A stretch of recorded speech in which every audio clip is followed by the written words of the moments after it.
예배 시간이 되었으므로 다같이 사도신경 고백함으로 나아가겠습니다. 나는 전능하신 아버지 하나님, 천지의 선생들을 믿습니다. 나는 우리의 유일하신 아들 우주 예수 그리스도를 믿습니다. 그는 성령으로 인도되어 동정녀 마리아에게서 나시고 본디오 빌라도에게 고난을 받아 십자가에 못 박혀 죽으시고 장사된 지 사흘 만에 죽은 자 가운데서 다시 살아나셨으며 하늘에 오시어 전능하신 아버지 하나님 하나님이시다가 거기로부터 살아있는 자와 죽은 자를 심판하러 오십니다. 나는 성령을 믿으며 거룩한 공교회와 성도의 교제와 죄를 용서하는 것과 오래 부활과 영생을 믿습니다. 할렐루야. 다들 한 주간 잘 살아내시고 이 자리까지 나오신 여러분들 모두 축복하고 환영합니다. 짧게 이야기를 나누고 싶은데요. 오늘 찬양하면서 한 가지 같은 마음을 좀 나눴으면 좋겠어요. 제가 요즘 일을 하는데 한 달 만에 복식까지 하는데도 불구하고 10kg 빠졌어요. 그래도 좀 그래 보이죠? 좀 날렵해 보이나요? 네. 살 좀 빠진 거 같죠? 가장 많이 들어요. 이 얘기를 왜 하냐면은 이 빠지는 과정 가운데 한 달밖에 안 됐지만 진짜 많은 심경의 변화가 있더라고요. 많이 불안하고 많이 짜증도 나고 진짜 내가 평생 살면서 이렇게까지 처절한 약간 최악인적이구나 싶을 때도 많았고요. 그럴 때 문득 설교 말씀을 들으면서 주신 마음이 딱 한 가지였어요. 우리가 그 불행 가운데 하나님을 생각할 수 있다면 그 불행은 어떻게 보면은 우리에게 참 축복이지 않을까? 우리가 그 힘든 가운데 하나님을 의지할 수 있다면 그 힘듦으로 인해서 나의 의를 의지하는 게 아니라 하나님의 의를 전심으로 의지할 수 있다면 큰 축복이지 않을까? 라는 그 질문에 새벽에 되게 좀 놀라게 되더라고요.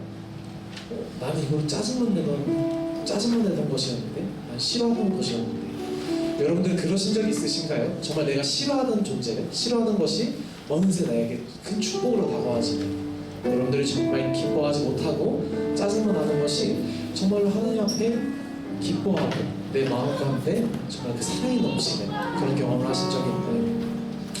이 시간 가운데 제가 그 마음을 묵상하면서 든 생각은 우리에게 필요한 건 진짜 예수님 한 분밖에 없구나.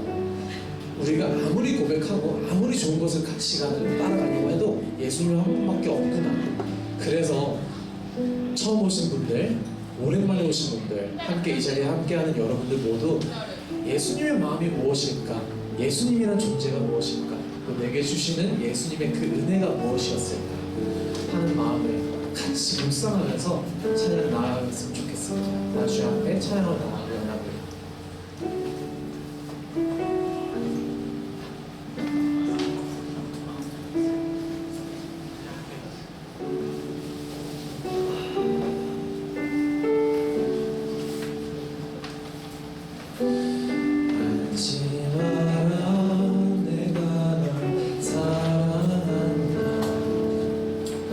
두려워 말아라 내가 알고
오늘 찬양 가사처럼 우리에게 이런 말씀을 해주는 주 예수의 이름을 다시 기쁨으로 찬양을 나가기 원합니다.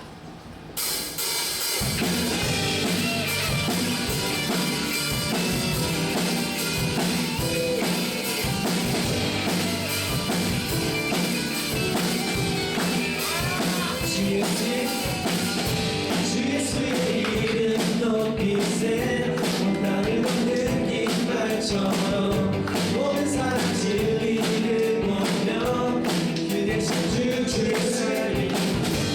예수의 이름 높이세 나를 걷는 깃발처럼 모든 사람 진리를 보며 그대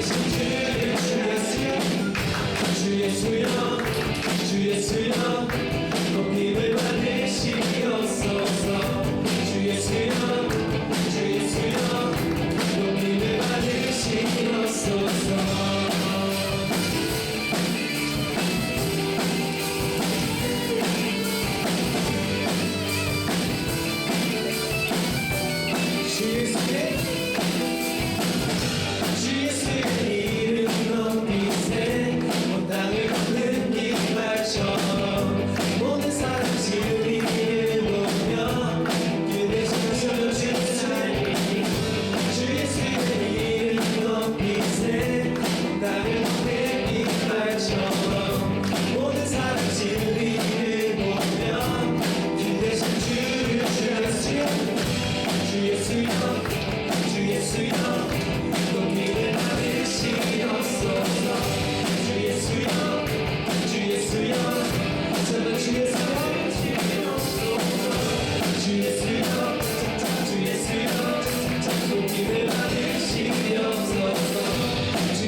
시간 가운데 다시 다 같이 주님 한번 주님의 이름으로 부르짖고 다시 일어나 나가겠습니다.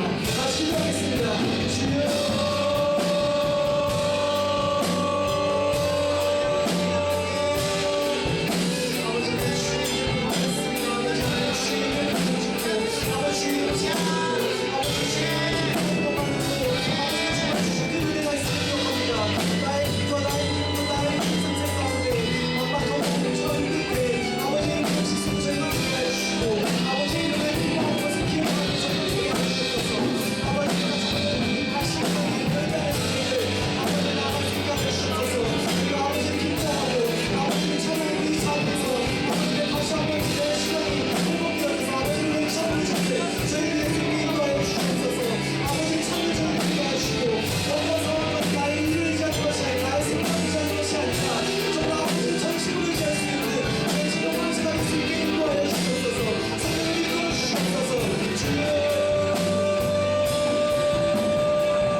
너희가 나를 택한 것이 아니요 내가 너희를 택하여 세웠나니 이는 너희로 가서 열매를 맺게 하고 또 너희 열매가 항상 있게 하여 내 이름으로 아버지께 무엇을 구하든지 다 받게 하려 함이라.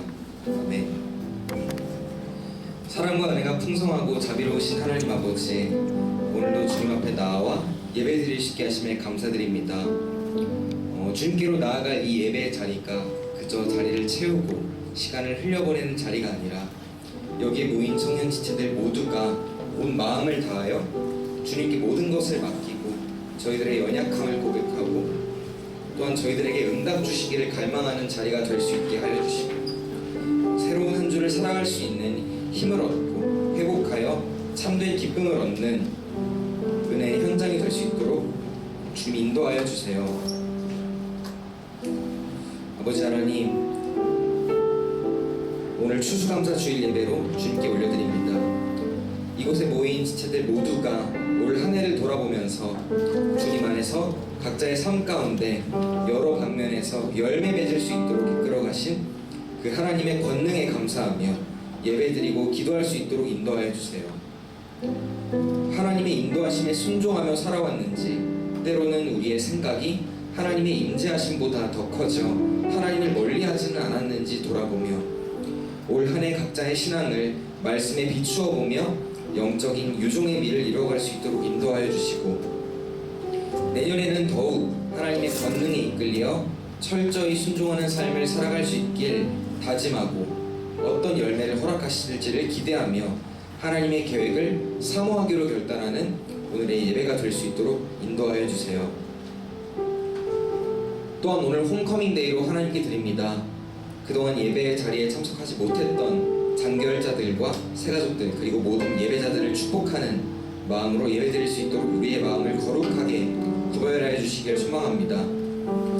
오늘 우리 공동체의 예배의 자리에 오랜만에 자리한 지체들이 있습니다. 이들의 발걸음을 이곳으로 이끌어 주셔서 감사드립니다. 하나님께서 우리 청년들 각 지체들에게 허락하신 장결자 지체들이 있을 줄 압니다. 잃어버린 한 마리의 양조차도 귀하게 여기시며 사랑하는 마음으로 직접 나아가셔서 데려오셨던 하나님의 그 마음 따라서 장결자 지체들을 바라보는 우리 청년들이 되길 소망합니다. 또한 오늘 이 홈커밍데이의 자리가 일회성으로 끝나는 것이 아니라 이 예배의 자리, 이 구원의 은혜가 필요한 더 많은 지체들을 살리기 위해서 우리의 영적 시선을 넓혀 나아갈 수 있는 계기가 될 수 있도록 인도하여 주세요. 그리고 이곳에 모인 우리 지체들 모두가 예배의 자리를 갈망하는 자들로 새롭게 거듭날 수 있도록 주님 저희들을 인도하여 주세요. 이 이제 주님 앞에 경건한 마음으로 예배를 드립니다. 오늘 주님의 말씀 전하실 목사님의 입술을 주관하여 주시고 목사님의 입술을 통해서 그 증거될 말씀대로 순종함으로 살아가기로 다짐하는 그런 예배가 될 수 있도록 주님 인도하여 주세요. 이 모든 말씀 감사드리며 거룩하신 우리 주 예수 그리스도의 이름으로 간절히 기도드립니다. 아멘. 어떻게든 오늘 홈커밍데이에 이렇게 오랜만에 오는 지체들한테 마음을 표현하고 싶었는데 기회를 빌려서 마음을 표현할 수 있어서 감사합니다. 홈커밍데이입니다. 홈커밍데이 오늘 이렇게 당일돼서 저 앞에 서서 느끼는 그 마음과 소회가 있어요. 홈커밍데이를 할 때는 그 나오지 않는 장교일자들을 위해서 하는 행사다 그렇게 생각을 했는데 저기 서 있으면서 사실은 이 시간이 나를 위한 시간이었고 또 어쩌면 여기 있는 리더들을 위한 시간이지 않았을까 하는 생각을 했어요. 왜냐하면 홈커밍이라는 말이 이제 집으로 온다는 뜻이잖아요. 집으로 돌아오기를 기다리는 하나님 아버지의 마음이 어떠한가를 조금이나마 느낄 수 있는 그런 시간이 되는 것 같아요. 그 지체 오늘 올까? 막 이렇게 저기서 생각을 하다가 그 사람 딱 오면 너무 반갑고 또 오늘 그 사람 오기로 했대요. 그랬을 때는 막 좋았는데 오늘 못 온대요. 그러면 막 마음이 막 쓰라리고 왜 못 올까? 그리고 오늘 또 뭐 생각지도 못한 지체가 너무 오랜만에 이렇게 딱 발걸음을 해주니까 또 그게 너무 반갑고 너무 이렇게 기쁜 마음이 들더라고요. 그러면서 이게 하나님 마음이 일어하시겠다. 매주일 저는 그거에 대해서 좀 무감각했지만 하나님 매주일 이렇게 우리를 기다리시지 않을까. 그리고 오지 않으면 너무 안타깝고 또 그 지체가 하나님 앞에 나오면 너무 반갑고 우리를 기다리시는 하나님 마음이 아닐까. 그래서 홈커밍데이가 어쩌면 그런 마음을 회복하는 시간이겠다 하는 생각을 좀 했습니다. 오늘 홈커밍데이라는 이름을 딱 붙여놓고 거기에 합당하지 않게 뭐 펑피고 그러면 어떡할까 생각을 했는데 이렇게 나온 우리 지체들 너무 오랜만에 또 본 사람들이 있어서 정말 너무 기쁘고 반갑고 오늘 이날 준비한 게 참 헛되지 않았구나 하는 생각을 합니다. 오늘 이렇게 오랜만에 오신 특별히 우리 지체들 하나님 주신 은혜를 마음껏 누리고 또 공동체와의 사귐을 회복하고 돌아가시는 시간이 되시기를 축복합니다. 이 시간에 함께 하나님 말씀을 듣도록 하겠습니다. 잠언 16장 1절에서 19절입니다. 이 자리에서 말씀을 경외하는 마음으로 읽겠습니다.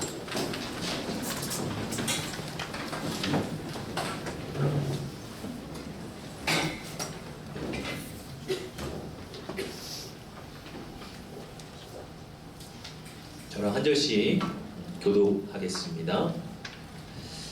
마음의 경영은 사람에게 있어도 말의 응답은 여호와께로부터 나오느니라. 사람의 행위가 자기 보기에는 고르게 하여도 여호와는 신령에 감사하시니라. 너 행사를 여호와께 맡기라. 그리하면 네가 경영하는 것이 이루어지리라.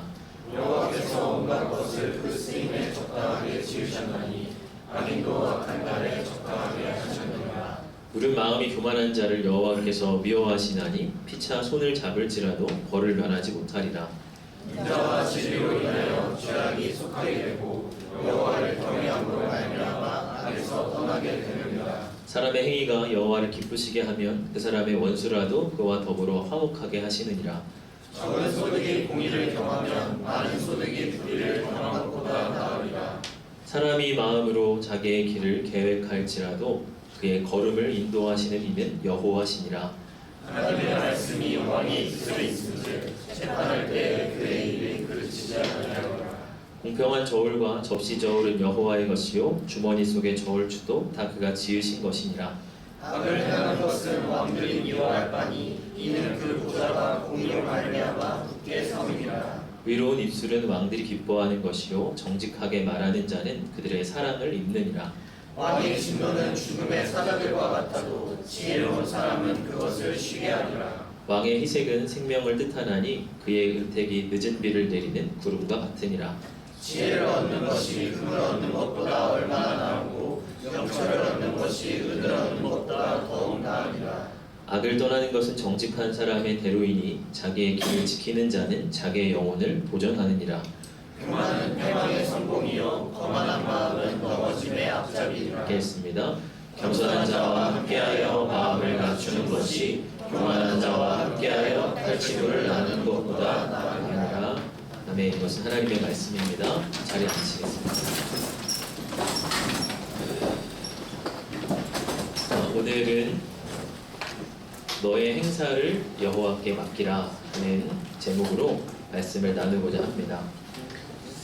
성도들의 사업장을 신방할 때 꼭 말씀 액자를 선물을 합니다. 성도들은 이제 그것을 받아서 사업장에 가장 잘 보이는 것에 그것을 이제 걸어 둡니다. 사업장 신방에서 단골로 등장하는 말씀 액자들이 몇몇 있습니다. 내 시작은 미약하였으나 내 나중은 심히 창대하리라. 욥기 8장 7절의 말씀도 있고요. 또 강하고 담대하라. 두려워하지 말라. 그들 앞에서 떨지 말라 하시는 신명기 31장 6절의 말씀도 있어요. 우리 교회에서 선물하는 사업장 그 말씀 액자의 말씀 구절은 히브리서 6장 14절인데요. 내가 반드시 너에게 복주고 복주며 너를 번성하게 하고 번성하게 하리라 하는 말씀입니다. 이런 말씀을 사업장에 가장 잘 보이는 곳에 걸어두고 힘을 얻는 것이죠. 근데 무엇보다 이 사업장 신방에서 가장 단골로 1순위로 등장하는 말씀이 바로 오늘 본문 3절입니다. 제가 읽어보면 너의 행사를 여호와께 맡기라. 그리하면 네가 경영하는 것이 이루어지리라. 우리 행사를 하나님께 맡길 때 하나님이 우리가 경영하는 것이 이루어지게 하신다. 이렇게 말씀을 합니다. 참 이렇게 듣기만 해도 우리에게 힘이 되고 격려가 되는 그런 말씀입니다. 여러분, 우리는 하나님 앞에 나의 모든 일들을 맡기면서 이렇게 살아가고 있습니까? 하나님께 맡긴다는 것이 무엇일까요? 언뜻 생각해보면 참 쉬운 것 같지만 좀 더 깊이 생각해보면 어렵게 느껴지기도 합니다. 하나님 앞에 다 맡기기만 하면 되는 건가? 그러면 하나님께 맡기고 나는 아무것도 하지 않으면 어떻게 되는가?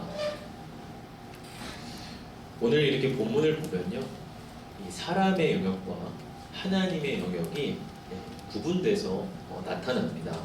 오늘 1절의 말씀을 제가 읽어보면 마음의 경영은 사람에게 있어도 말의 응답은 여호와께로부터 나오느니라. 그걸 세 번역으로 보면요, 계획은 사람이 세우지만 결정은 주님께서 하신다. 이렇게 번역해놨어요. 계획은 사람의 영역이죠. 사람은 계획을 세우고 그것을 추진해야 합니다. 그런데 그것이 이루어지도록 결정하는 것은 하나님의 영역이라 이렇게 말을 하고 있어요. 오늘 3절의 말씀도 다시 읽어보면 너의 행사를 여호와께 맡기라. 그리하면 네가 경영하는 것이 이루어지리라. 너의 행사를 여호와께 맡기라 합니다. 그런데 여전히 네가 경영하는 것이라고 말씀을 하고 있어요. 최선을 다해서 나의 일을 경영하는 것은 내가 하는 것, 나의 몫이라는 것입니다. 그러나 그 일을 이루시는 분은 하나님이시다. 하나님의 영역이다. 그렇게 말씀을 하는 것이죠. 또 9절의 말씀도 읽어보면 사람이 마음으로 자기의 길을 계획할지라도 그의 걸음을 인도하시는 이는 여호와시니라. 사람이 마음으로 자기의 길을 계획하며 나아갑니다. 이것은 사람의 영역입니다. 그러나 결국 나의 걸음을 인도하시는 분은 하나님이시라고 합니다. 그리고 우리 인생에 대한 우리 나름의 계획들이 있어요. 나는 앞으로 이런 인생을 살아야 되겠다. 나는 이러한 길로 걸어가야겠다. 그것을 위해서 나는 지금 이러저러한 것들을 준비를 해야겠다. 이런 이제 인생의 플랜들이 있습니다. 그리고 우리는 이런 계획을 갖고 그에 합당한 준비를 하며 살아가야 돼요. 그럼 성경은 이것을 정죄하지 않습니다. 그런 계획들을 사람의 자연스러운 영역으로 인정합니다. 그러니까 계획 없이 살아가지 말라고 하는 것이죠. 그러나 결국 그의 걸음을 인도하시는 이는 여호와이십니다. 나의 계획대로만 인생이 되어진다면 참 좋을 것 같아요.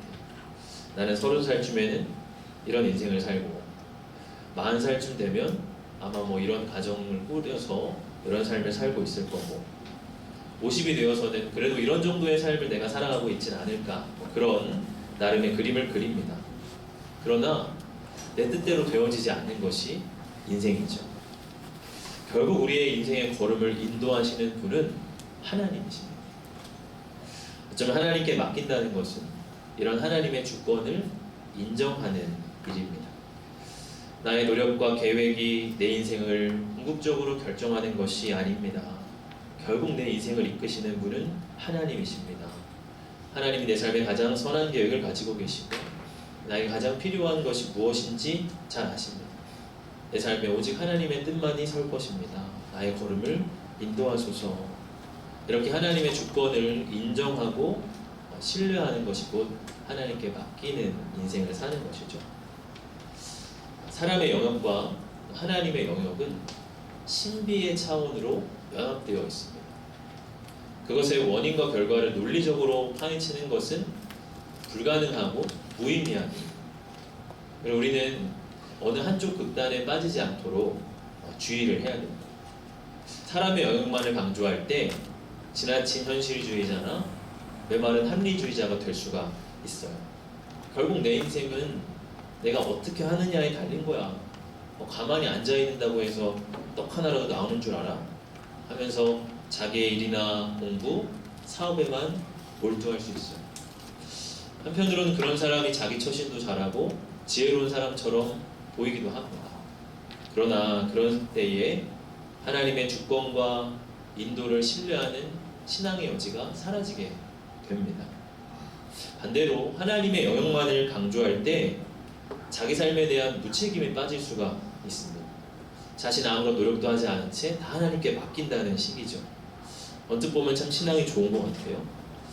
때로 하나님이 실제로 그런 기적의 역사를 베푸시기도 합니다. 내가 아무것도 하지 않았는데 전적으로 하나님께서 채워주실 때도 분명히 있어요. 그러나 그런 예외적인 것 위에 우리 삶의 기반을 두어서는 안 되겠죠. 일찍이 이런 양극단을 경계하였던 이 아우구스티누스라고 하는 신학자는 이런 말을 남겼습니다. 모든 것이 하나님께 달린 것처럼 기도하고 모든 것이 당신에게 달린 것처럼 일하라. 한편으로 우리는 모든 일이 전적으로 하나님께 달려있음을 기억하고 그분께 매달려야 됩니다. 하나님, 내 힘으로는 도저히 할 수가 없습니다. 하나님, 지금 이 일을 감당할 능력이 저에게 없습니다. 하나님, 저의 능력으로 제 삶을 감당할 수가 없습니다. 하나님만이 행하실 수 있고 하나님만이 이루실 수 있습니다. 하나님 도와주십시오. 하나님 저를 붙들어 주십시오. 하나님 응답해 주십시오. 그렇게 하나님 앞에 내어 맡기면서 간절히 기도해야 돼요. 그러나 또 한편 모든 일이 마치 나에게 달린 것처럼 최선을 다해서 열심히 준비하고 살아가야 합니다. 골로새서 1장 29절을 보면 이런 말씀이 있어요. 같이 한번 읽어볼까요? 시작. 이를 위하여 나도 내 속에서 능력으로 역사하시는 이의 역사를 따라 힘을 다하여 수고하노라. 사도 바울이 복음 사역을 감당했던 태도를 말씀하고 있습니다. 한편으로는 내 속에서 능력으로 역사하시는 이의 역사를 따라 라고 말을 하고 있습니다. 자신 안에 능력으로 역사하고 계신 그분을 전적으로 의지하며 믿으며 맡겼다는 것이, 그런데 거기서 끝나는 것이 아니라 그분의 역사를 따라서 나도 힘을 다하여 수고하노라 그렇게 말하고 있어요. 그분이 다 알아서 하시겠지, 결국 다 하나님이 하시는 거지 뭐 하고 두 손 두 발 놓고 있었던 것이 아니라 나도 내가 할 수 있는 모든 최선의 노력을 다하며 힘을 다해 수고했다는 거예요. 그럴 때 하나님은 사도 바울을 사용하시고 그에게 풍성한 복음의 열매들을 허락해 주셨습니다. 이런 맥락에서 유토피아라고 하는 작품을 썼던 이 토마스 무어라고 하는 사람은 이런 기도 문구를 남겼어요. 선하신 주님, 우리가 기도하는 것이 우리에게 그것을 위해 애쓸 수 있는 은혜를 줍니다. 기도하며 하나님 앞에 맡길 때 그 일에 더 열정을 가지고 더 최선을 다하며 살아갈 수 있는 은혜와 힘이 부여된다고 하는 것이. 사랑하는 여러분, 하나님 앞에 여러분 맡기며 살아가고 계십니까? 혹시 나의 걸음을 인도하시는 그 하나님을 의지하며 여러분 살아가고 계십니까? 아니면 내 노력과 행위의 힘만으로 여러분 살아가고 있지는 않습니까? 그러다 계속해서 내 한계에 부딪히고 좌절하고 실망하고 있지는 않습니까? 여러분, 내 삶을 하나님 앞에 맡기기를 바랍니다. 내 인생의 걸음을 주님께 의탁하기를 바랍니다. 그렇게 내어 맡기는 가운데 하나님 우리에게 더욱 최선을 다할 수 있는 힘과 지혜를 주시는 거예요. 특별히 청년의 때에 여러분 열심히 기도하시기를 바랍니다. 주님 앞에 내 삶을 정말 맡기고 불확실한 미래 앞에서 불안하여 떨 것이 아니라 그 모든 미래를 하나님 앞에 맡기시며 열정적으로 기도하시길 바랍니다. 또 특별히 청년의 때에 여러분 최선을 다해 살아가시길 바랍니다. 내 인생을 준비하고 내 인생을 여러 가지 모양으로 계획하고 나아가기를 바랍니다. 그럴 때 하나님이 우리의 경영하는 것을 이루어가게 하십니다. 특별히 하나님께 맡기는 데 있어서 우리에게 요구되는 태도가 있어요. 저는 오늘 본문을 보면서 딱 한 가지로만 여러분과 함께 나누고 싶습니다. 그것은 무엇이냐면 바로 겸손하라는 것이에요. 그럼 오늘 본문을 보면 교만과 겸손의 주제가 많이 나타납니다. 그럼 5절의 말씀인데요. 5절 한번 같이 읽어봅시다. 무릇 마음이 교만한 자를 여호와 앞에서 미워하시나니 피차 손을 잡을지라도 벌을 면하지 못하리라. 또 18절의 말씀인데요. 교만은 패망의 선봉이요 거만한 마음은 넘어짐의 앞잡이니라. 19절 말씀도 읽어보면요.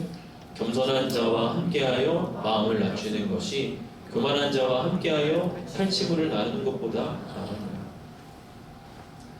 그럼 교만이 무엇일까요? 라이프 성경사전을 찾아보니까 교만을 잘난 체하며 겸손하지 않고 방자히 행함, 능력을 과시하며 자기를 최고로 자랑하는 행위. 성경에서 교만은 하나님의 은혜와 도움을 부인하는 최고의 범죄 행위로 간주하고 있다. 이렇게 기술이 되어 있어요.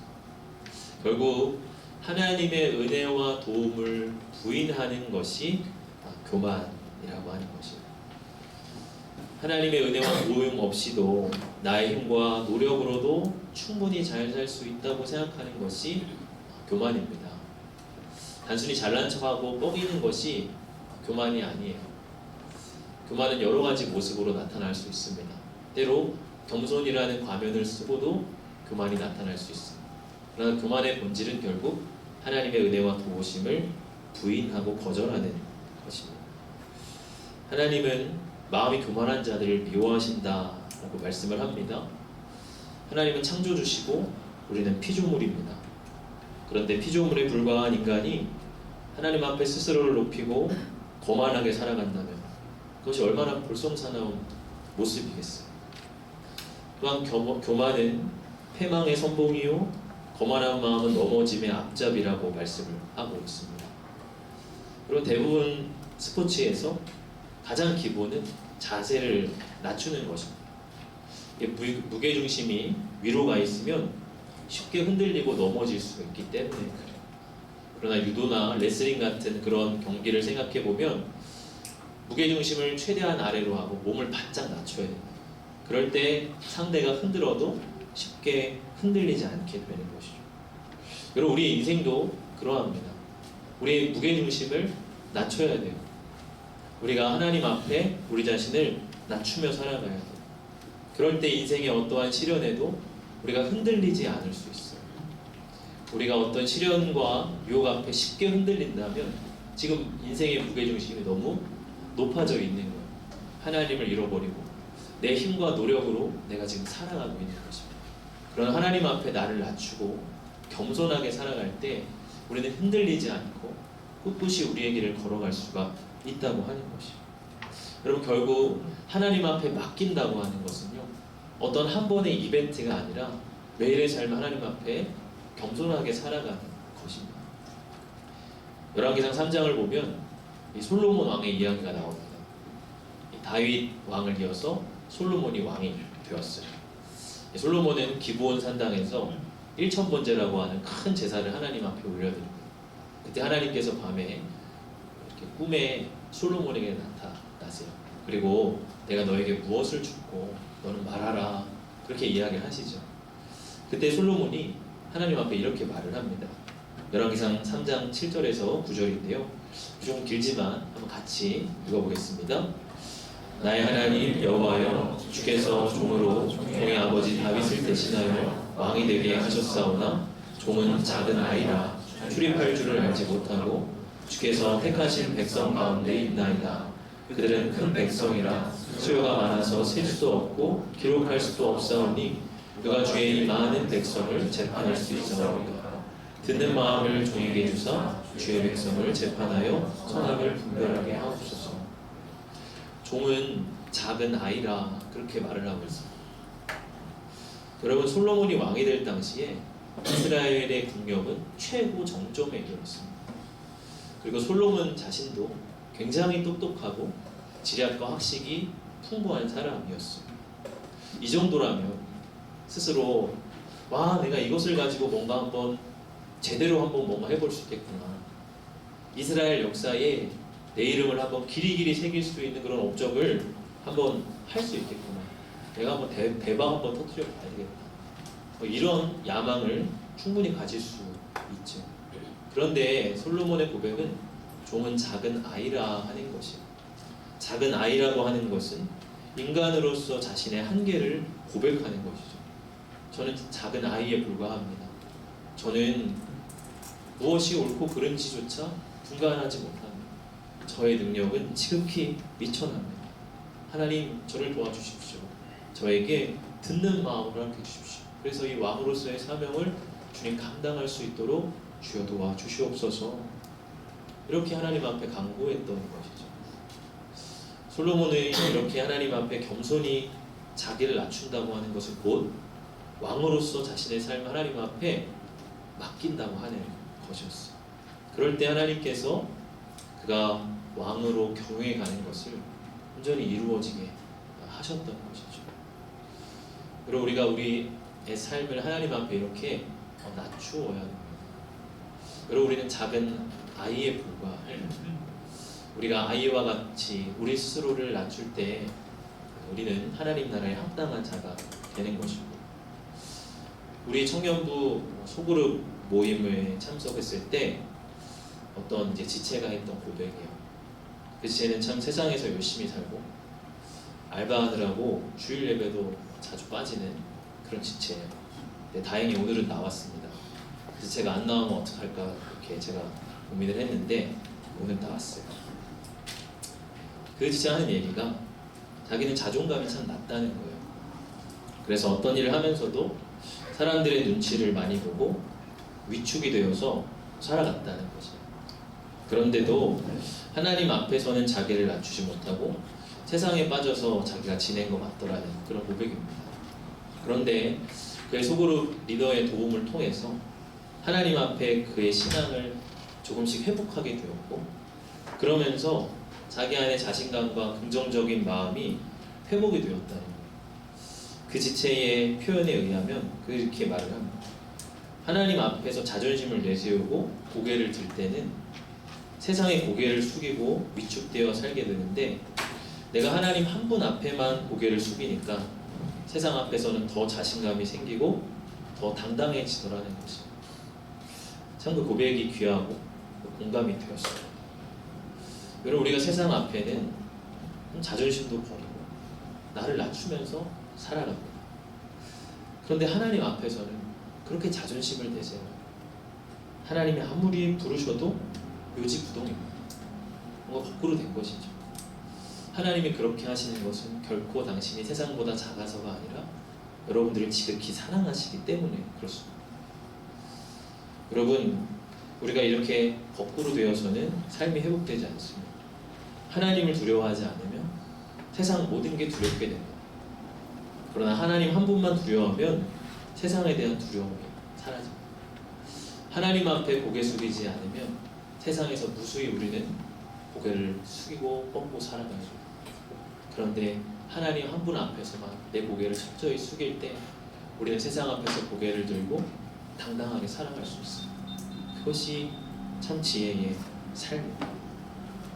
우리가 하나님을 두려워하고 그분 앞에 겸손히 살아갈 수 있기를 바랍니다. 특별히 이렇게 우리 안에 겸손함을 갖기 위해서 우리가 어떻게 해야 될까? 오늘 19절은 우리 이렇게 말씀을 합니다. 우리 19절 한번 같이 읽어봅시다.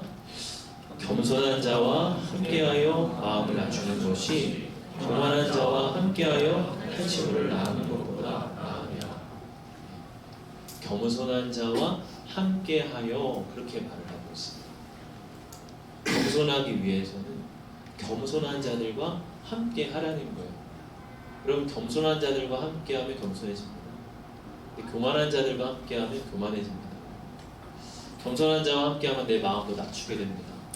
그런데 교만한 자와 함께하면 세상의 탈취물은 나눌 수 있을지언정 나도 교만해집니다. 교만은 곧 하나님을 잃어버리는 삶입니다. 여러분, 우리가 이렇게 공동체를 하나님께서 주신 이유가 거기에 있어요. 저 오빠는, 저 누나는 참 세상에서 또 부족함이 없고 나름대로 참 갖출 거 다 갖춘 것 같은 사람인데 어떻게 저렇게 하나님을 철저히 의지하고 그리고 겸손하게 살아갈까? 그런 걸 바라보면서 자기의 교만한 마음을 내려놓게 됩니다. 그것이 우리의 예배의 공동체 교제의 자리요, 또 함께 서로 소그룹을 나누는 그러한 자리인 거예요. 그래서 잠언 27장 17절은 우리 이렇게 말씀하는 거예요. 같이 이것도 읽어봅시다. 철이 철을 날카롭게 하는 것 같이 사람이 그의 친구의 얼굴을 빛나게 하느니라. 우리가 서로 지체로서 만날 때 우리의 얼굴이 신앙으로 겸손으로 서로를 빛나게 하는 그러한 관계가 되어진다고 하는 것이에요. 특별히 오늘 홈커밍 데이라고 하는 이 타이틀을 붙이면서까지 하나님이 우리를 부르시는 이유도 거기에 있습니다. 겸손한 자들과 함께하라. 하나님을 신뢰하고 예배하는 자들과 함께하라. 지금 너가 있는 거기든 너가 있을 자리가 아니야.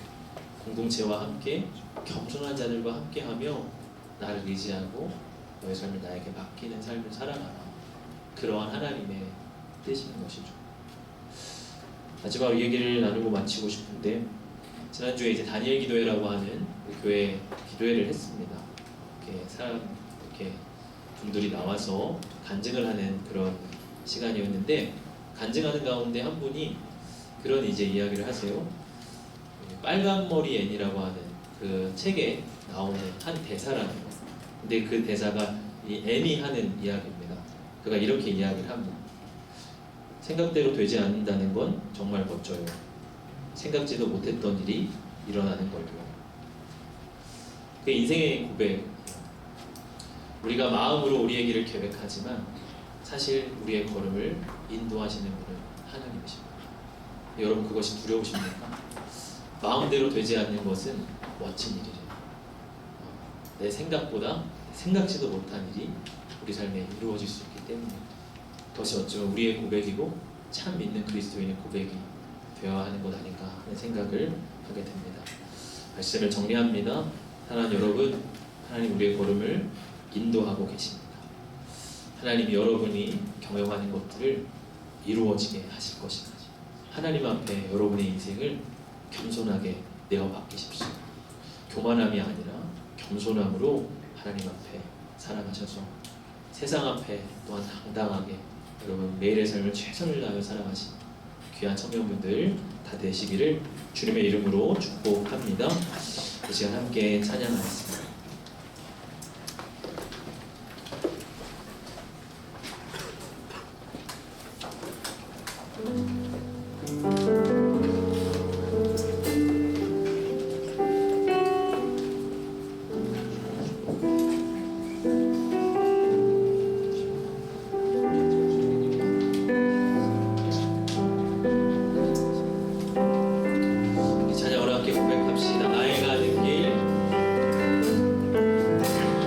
나의 가는 길 주님이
기도하는 것조차 어색한 분들도 있으리라고 생각해요.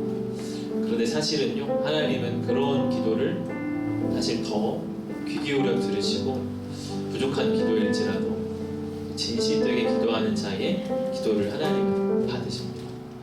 여러분 지금 함께 같이 좀 기도하기를 원하는데 오늘 말씀을 기억하면서 우리 한 가지 기도합시다. 하나님, 내 인생을 하나님 앞에 맡깁니다. 나의 힘으로, 나의 노력으로만 살아간다고 생각했던 내 삶, 교만한 생각이었습니다. 나는 내 힘으로 할 수 없습니다. 내 지혜로 할 수 없습니다. 아니, 한치 앞도 당장 내일도 알지 못하는 저는 작은 아이에 불과합니다. 하나님, 그러하게 하나님 의지합니다. 하나님 도와주십시오. 하나님 내 길 인도해 주십시오. 더 이상 불안한 미래 때문에 불안해하고 좌절하고 절망하며 살지 않게 하여 주시고 내 삶을 걸음을 인도하시는 하나님 전적으로 신뢰하며 살아가게 하여 주시옵소서. 말씀을 기억하면서 우리의 삶을 하나님께 맡겨드리시면서 같이 기도하며 나아가시겠습니다. 기도합시다.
맡기며 기도합니다. 우리가 우리의 마음으로 우리의 길을 계획하며 나아갈지라도 결국 우리의 걸음을 인도하시는 분은 하나님이십니다. 그러하게 우리의 행사를 여호와께 맡깁니다. 하나님, 우리의 경영하는 것들이 이루어지게 하여 주시옵소서. 하나님, 교만한 마음을 회개합니다. 하나님의 은혜와 도움을 부인했던 지난 날을 뒤로하기를 원합니다. 겸손히 하나님과 동행하며 살아가는 저의 모습이 되게 하여 주시옵소서. 작은 아이에 불과한 저의 삶을 하나님께서 존귀하게 여기시고 도와주시고 인도하여 주시니 감사합니다. 하나님, 우리의 걸음을 지도하여 주시고 오늘 이 자리에 모인 우리 공동체를 축복하여 주시옵소서. 겸손한 자들과 함께하며 하나님을 깊이 알아가고 또 동역하는 일에 우리 공동체 또한 일원으로 다시 서게 하여 주시옵소서. 특별히 홈커밍 데이로 우리가 하나님 앞에 드립니다. 하나님, 다시 전을 용기 내어 찾아온 우리 지체들을 기억하여 주시옵고 하나님의 은혜 주시는 복된 이 자리 세상 가운데 빼앗기지 않고 매일의 삶에 지키며 나아갈 수 있도록 우리 주님 은혜의 은혜를 더하여 주시옵소서. 귀한 예물을 구별하여 올려드린 손길이 있사오니 주님 기뻐 받아주시고 분명하여 주시며 또 삶의 모든 필요한 것들을 하나님 공급하여 주시옵소서. 감사를 드리며 예수님 이름으로 기도하옵나이다. 아멘.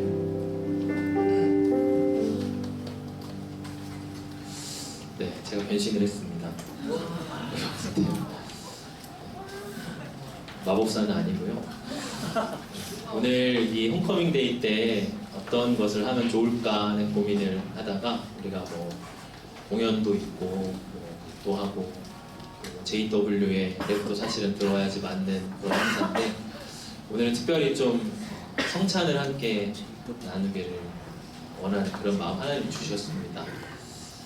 성찬이라는 것이 여러분 좀 어색할 수 있는데 일단은 이 자리에서 세례를 받지 않으신 분이 있다면은 죄송하지만 세례를 성찬을 받기는 좀 힘듭니다. 그래서 오늘 세례를 아직 받지 못하신 분은 자리에서 그냥 착석해 주시면 되고요. 성찬을 이제 여러분 참여하신 분들 알겠지만 이따가 이제 분병과 분잔을 할 때 여러분 나오셔서 손을 한번 이렇게 왼손을 이렇게 올려주시고요. 오른손을 이렇게 밑에 한번 받쳐보세요. 그래서 떡을 드리면 이렇게 받아서 짚고 포도주에 찍어서 여러분 드시고 이렇게 자연스럽게 들어가면 됩니다. 여기서부터 이렇게 일어나서 하시면 되고요. 하나님 주신 이 은혜의 자리 함께 성찬을 나누면서 우리 공동체 하나됨을 확인하는 시간 되었으면 좋겠습니다. 우리 먼저 함께 찬송 부르면서 성찬의 자리로 나가도록 하겠습니다.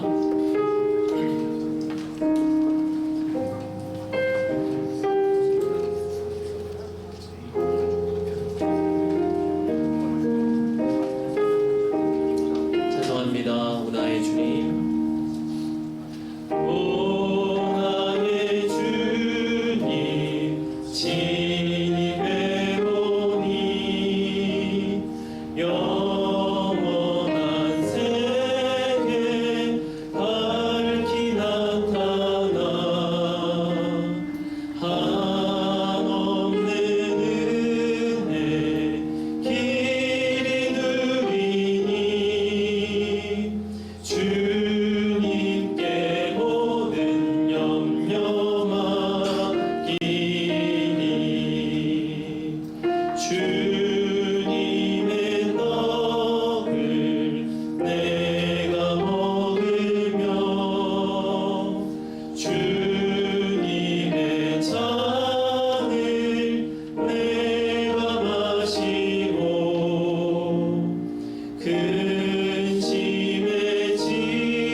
시간 재정의 말씀입니다. 고린도전서 11장 23절에서 29절입니다. 하나님 말씀 제가 읽겠습니다.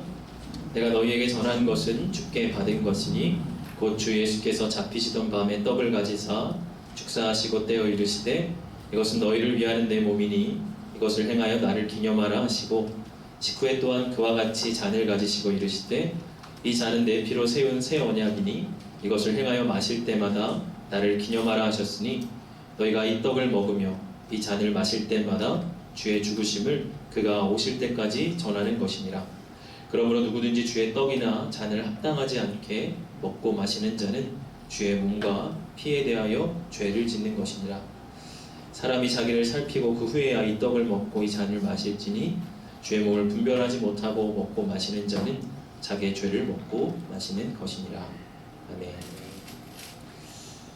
성찬이라는 시간이 여러분에게 낯설 수 있습니다. 성찬은 주님의 몸과 주님의 피를 우리가 받는 그런 시간입니다. 이 성찬에 대해서 조금 입장이나 신학적인 견해가 조금 다를 수 있는 신학적인 얘기인데 이 성찬을 바라볼 때 화채설이라고 하는 입장이 있습니다. 화채설은 뭐냐면 여기 있는 이제 좀 이따가 받게 될 떡과 그 포도주가 실제 성찬의 자리에서 실제 예수님의 몸과 실제 예수님의 피로 변한다 하는 것이 이제 화채설이에요.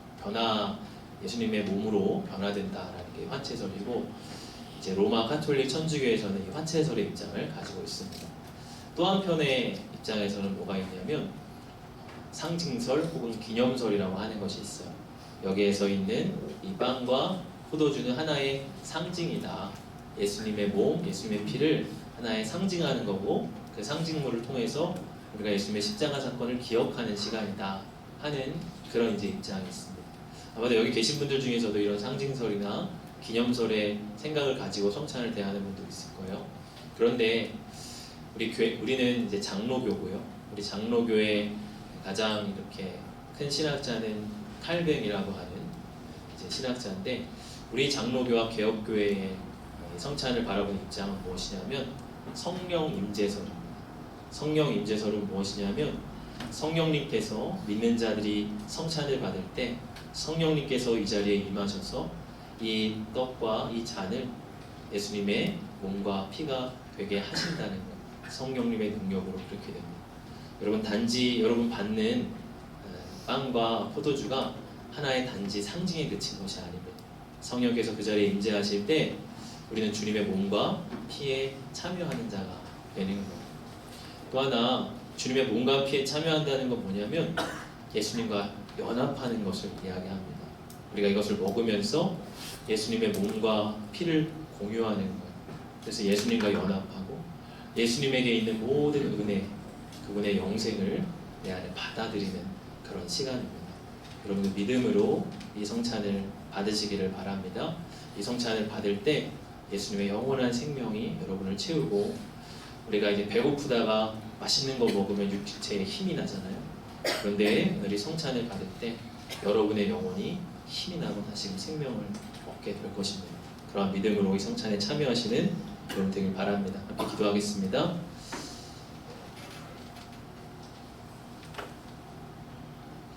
우리 위하여 살을 찢기시고 피를 다 흘려주신 주님, 오늘 우리가 정결하지 못한 마음과 육체를 가지고 이 자리에 나와 있습니다.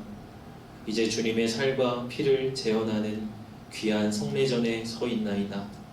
이 자리에 임하시어 우리의 입과 육체의 모든 기능에서 주님의 살과 피를 깊이 경험하는 소중한 순간으로 만들어 주시옵소서.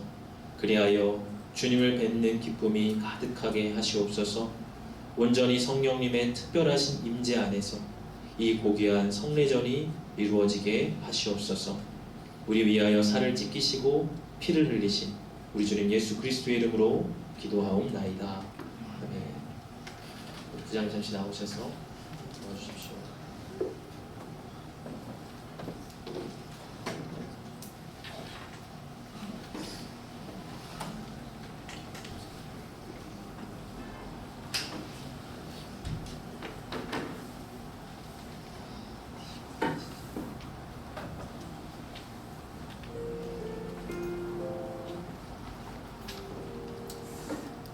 예수님께서 잡히시던 밤이었습니다.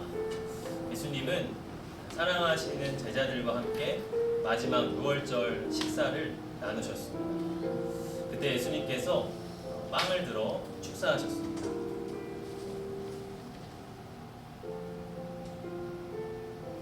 그리고 예수님은 그 빵을 떼시며 이렇게 말씀하십니다. 이것은 너희를 위하여 상하고 찢긴 나의 몸이다. 이것을 받으라, 먹으라. 우리 주님 말씀하십니다. 이제 믿음으로 우리를 위하여 상하신 그분의 몸에 참여하기를 원합니다. 또한 예수님은 식후에 잔을 들어 축사하셨습니다.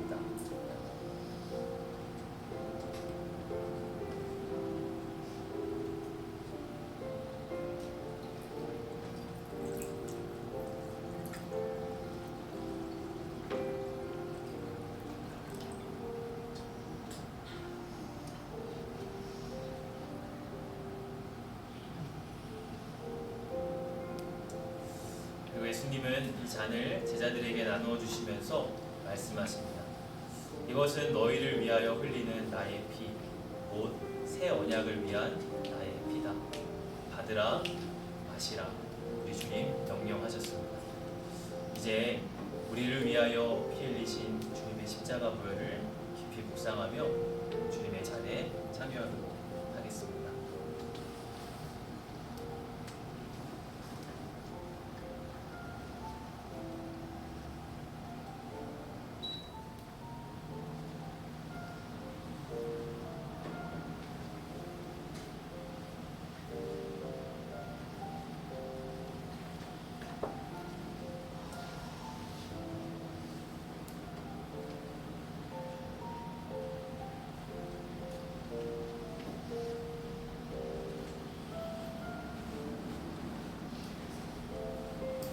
이제 주님의 떡과 잔에 함께 참여하도록 하겠습니다.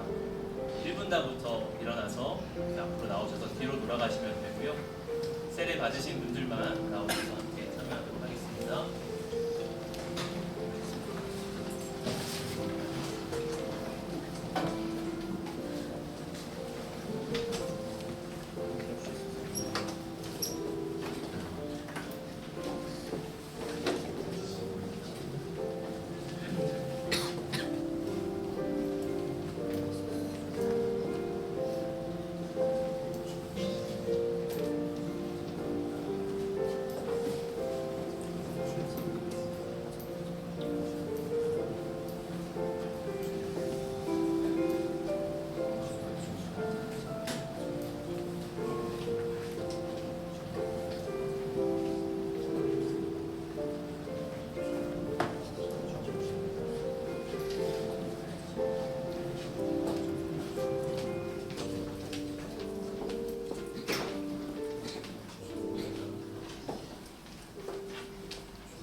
본단 나와주시기 바랍니다.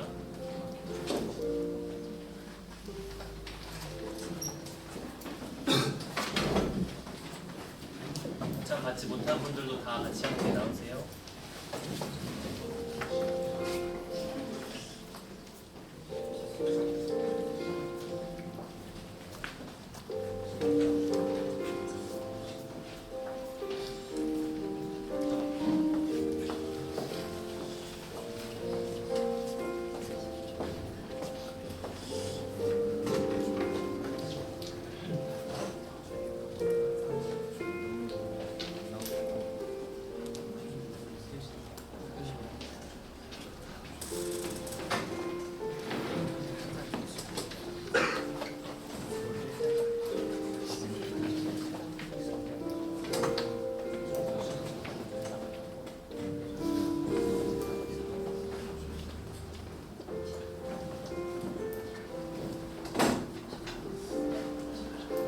혹시 성찬 못 받으신 분 있으시면 받으셨나요?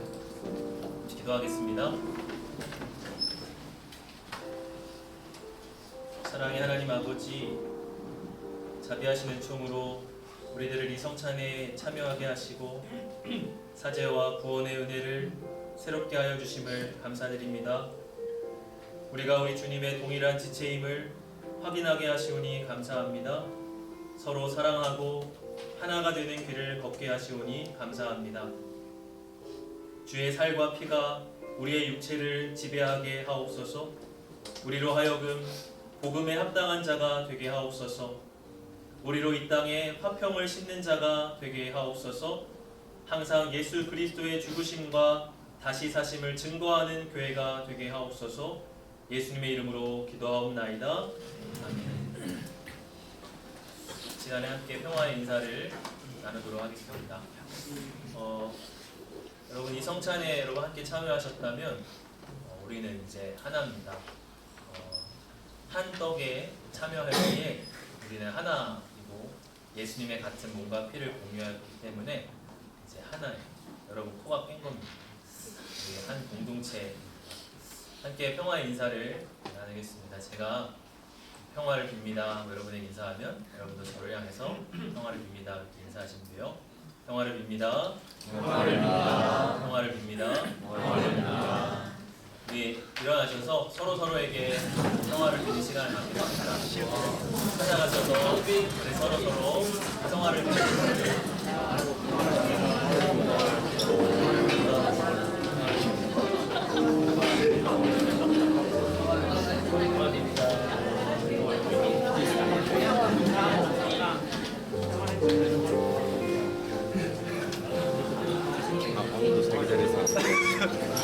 인사하세요.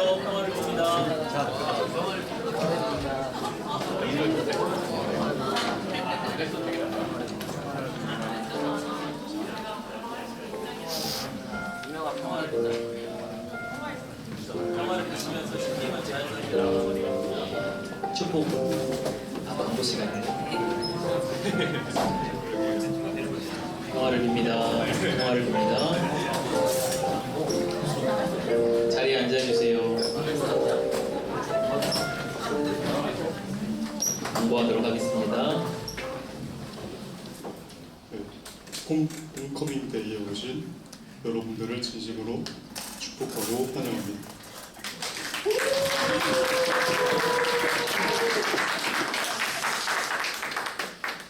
오늘 이 자리를 통해 하나님과의 교제와 하나님을 향한 예배의 자리가 회복되는 여러분들이 되시기를 소망합니다. 11월 캠페인은 복음의 열매입니다. 복음으로 나타난 하나님의 사랑은 우리를 살리고 회복시키며 새롭게 할 뿐 아니라 영생을 누리게 합니다. 복음의 열매를 맺기 위해 하나님 안에 거하며 복음을 들고 세상에 나가는 청년부가 되길 소망합니다. 네, 26일 다음 주 주일에는 총모임이 있습니다. 소그룹 모임 끝나고 4시 반부터 2층 세가족실에서 총모임이 진행될 예정이니까요. 임원 리더 팀장분들께서는 시간 맞춰 와주시면 감사하겠습니다. 네, 다음으로 총회 후보자 사전투표를 11월 26일부터 11월 10일까지 약 3주간의 기간으로 진행되며 방식은 매주 주일마다 일주일에 한 번씩 3번에 걸쳐 진행됩니다. 네, 경건의 장소는 임시예배당 3층 뒤편에서 1시부터 진행되고 단일 중보기도 모임은 매주 수요일 밤 9시부터 본교회 건물 1층 전 유치부실에서 진행됩니다. 네, 주보에 있는 광고는 여기서 끝났는데 오늘 추가한 거 좀 많습니다.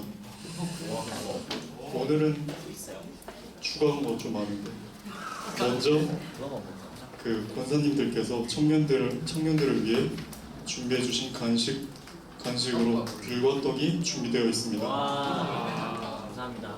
예배 끝나고 감사하는 마음으로 1인당 한 개씩 꼭 챙겨가시면 감사하겠습니다. 다음으로 리더들은 예배 끝나고 소그룹 교환을 나눠 드릴 테니까 아마 교제에 집중하실 것 같은데 그 교환이 필요하신 분들은 저한테 찾아와 주셔서 받아가시면 되겠습니다. 네, 마지막으로 뒤쪽에 보면은 그 보셨을지 모르겠는데 저쪽 뒤에 포토존이 있습니다. 홈커밍 데이라고. 같이 사진 찍어요. 장현이와 사진 찍어요. 네, 아무튼 저기 포토존이 있는데 오랜만에 오신 분들은 꼭 이용하셔서 그 추억을 남기시길 바라며 기존 청년들도 오셔서 많은 이용을 해주시면 감사하겠습니다. 여기서 광고는 끝났고 이제 시상식을 회장님께서 진행하도록 하겠습니다.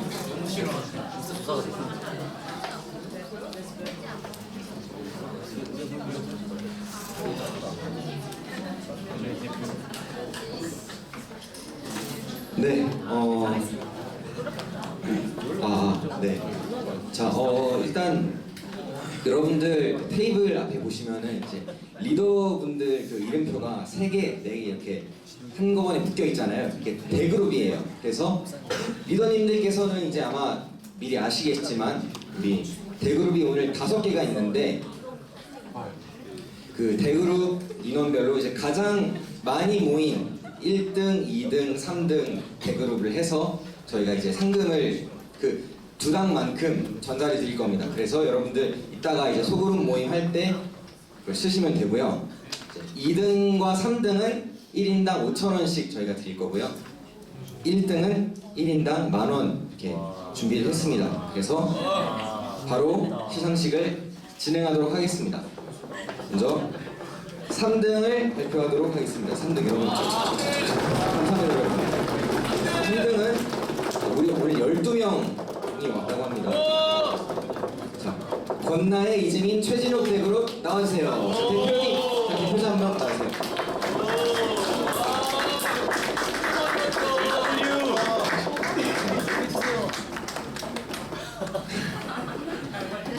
3등 축하드립니다. 자, 다음으로 2등 발표하겠습니다. 2등 감사합니다 여러분. 자, 14명 출석했습니다. 강은혜, 조현숙, 박재현, 김은진 대그룹입니다. 축하합니다. 자, 대표자 한 명 나와주세요. 대표자 한 명.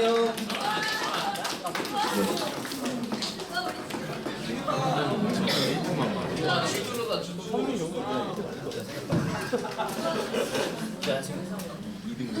감사합니다. 포토 한 번. 자, 다음으로 대망의 1등을 발표하겠습니다. 1등 여러분 한 번만 더 부탁드립니다. 1등이 와우 2등하고 1명 차이에요. 15명. 15명. 1명 차이로 1등과 2등의 당락이 갈립니다. 1등은 바로 권진성, 박예나 세가족 대그룹입니다. 축하합니다. 나와주세요. 대표자 한 명 나와주세요.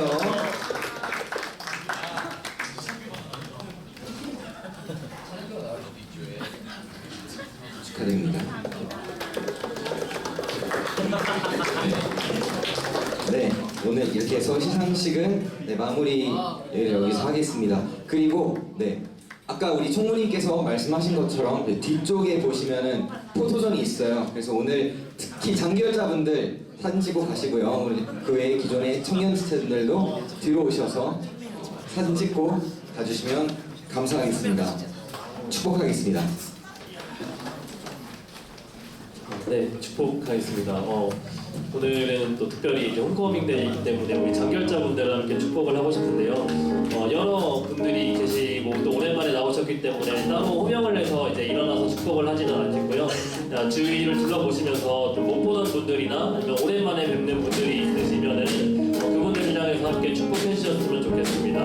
오늘 홈커밍 데이를 기점으로 해서 또 앞으로도 공동체성을 회복하여서 함께 공동체 안에서 하나님의 그 은혜를 누리면서 살아갈 수 있기를 또 바라는 마음으로 우리 오랜만에 나오신 분들 이렇게 바라보시면서 축복하도록 하겠습니다. 하나, 둘, 셋, 넷. 사랑의 예수님, 우리의 발을 씻기시네. 우리도 겸손히 서로의 발을 씻기네. 너를 사랑해. 주가 우리 사랑하신 같이 너를 사랑하기를 원하네. 예수님처럼. 네, 축복합니다. 우리 또 함께 서로서로 축복을 할 텐데요. 우리 오늘 들으신 또 말씀을 바탕으로 우리가 또 교만하지 않고 겸손하기를 원합니다. 교만은 태망의 선봉이라 했고 또 반대로 우리가 겸손한 자들과 함께하여 마음을 낮추는 것이 좋다라고 말씀에 기록되어 있었는데요. 그만큼 우리가 또 겸손함으로 나를 드러내는 것이 아니라 하나님의 지혜를 바탕으로 낮은 자리로 나아가면 겸손한 마음으로 살아갈 수 있기를 또 서로서로 건면하고 또 다짐하는 마음으로 우리 주위를 둘러보시면서 함께 축복하도록 하겠습니다. 하나, 둘, 셋, 넷. 사랑의 예수님, 우리의 발을 씻기시네. 우리도 겸손히 서로의 발을 씻기네. 너를 사랑해. 주가 우리 사랑하신 같이 너를 사랑하기를 원하네. 예수님처럼 너를 사랑해. 너를 사랑해. 주가 우리 사랑하신 같이 너를 사랑하기를 원하네. 예수님처럼.